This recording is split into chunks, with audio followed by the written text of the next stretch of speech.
Hello and welcome. So, braking. This is a very important part of getting a quick lap time. It's not something you want to be doing often, but when you do need to do it, you need to get it right. This video, the third in our series about the Z1 Analyzer's analysis screens, discusses braking and how the Z1 Analyzer details each braking zone for you so you can improve and beat the competition.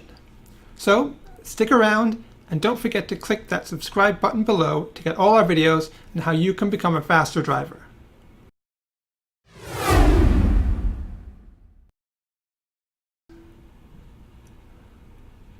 So when you're reviewing your lap and you're looking at a brake zone, there's several basic pieces of information that you want to figure out. You want to know how quickly you got on the brakes. You want to know how long you were on the brakes for, what sort of speeds you were doing when you were coming into the brake zone and when you were exiting the brake zone, and how smooth you were on the brakes.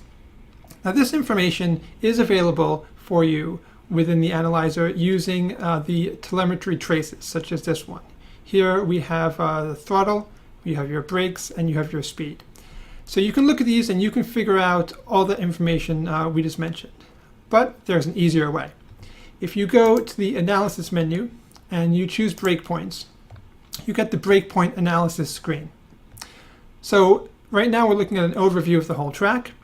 I'm going to zoom in on the corner we were just looking at in those previous traces.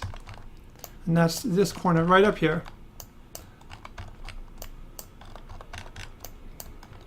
So now the green represents being on throttle, and the red represents being on the brakes. And the darker the color, the more on the throttle or the more on the brakes you were. And when you get to this white, that means you're coasting neither on brakes nor throttle. So if you click on this orange dot right here, you'll get an overview of this brake zone. And it will show you the main information that you need to know to see how well you were doing in the brake zone. So right now I have one lap loaded. It's at Imola, and I'm driving a Ferrari. So you can see from this information into the brake zone number 4 that I was on the brakes for 258 feet and for 2.1 seconds. My maximum braking that I achieved was 79%. My average braking, which is the average from when I was on the brakes to when I finally came off them, was 32%. It took me just over 0.2 of a second to get to my maximum braking. And when I came into the braking zone, I was doing 178 kilometers. When I finally came off the brakes, I was down to 101 kilometers. And my average speed within this braking zone was 132 kilometers. So all this information is available right here in a very easy to see display. And you can go around the track and click on any corner on the dots to get this information. Okay, and now, as if by magic, I have 2 laps loaded up. If you need to see how to load a lap, we have a video in our channel down below. I'll put a link to it, which tells you how to load laps into the analyzer. So now we have 2 laps going around. The one on the left is this new base lap, again in the Ferrari, which is a 146.8, and the one on the right is the main lap, which is a 145.5, so a little bit quicker.